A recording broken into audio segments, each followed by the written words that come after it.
Okay, so you're going to take your brambles out of the bucket that you've been soaking them in, and you're going to use a piece of sandpaper to sand them all down. You want to have 6 pieces that are going to be about an arm's length and one that's about half an arm's length. You're going to place those 6 pieces or ribs in a cross like this, and then you're going to use the thinnest piece of bramble you have. Bend the piece of bramble in half and then loop it over the top 3 ribs.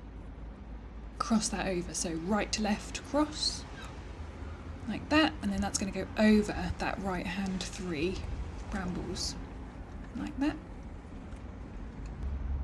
You see I've turned it there to the left, so we're always working with that right hand side.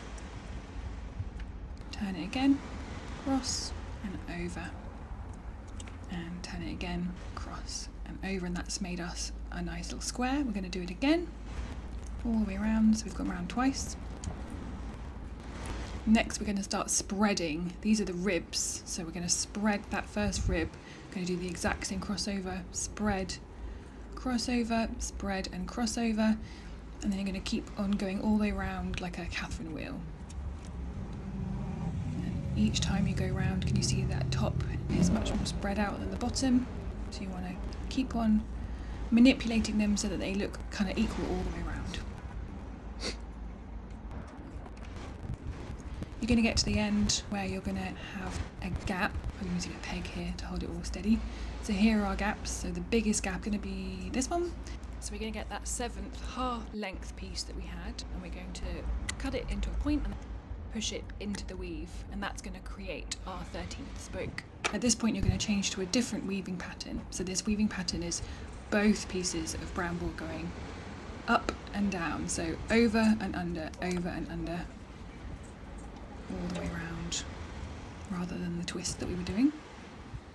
Once you run out of 2, so you end up with just 1 piece of bramble, then that's fine. You just keep on going with the 1 piece of bramble. It doesn't have to be doubled up. So round and round you go, and now I'm pushing those ribs against myself to curve all the ribs up to make the edges of the basket. Once you're happy with the size of the basket, we're going to take one of those ribs, you're going to push it behind the second rib and in front of the third.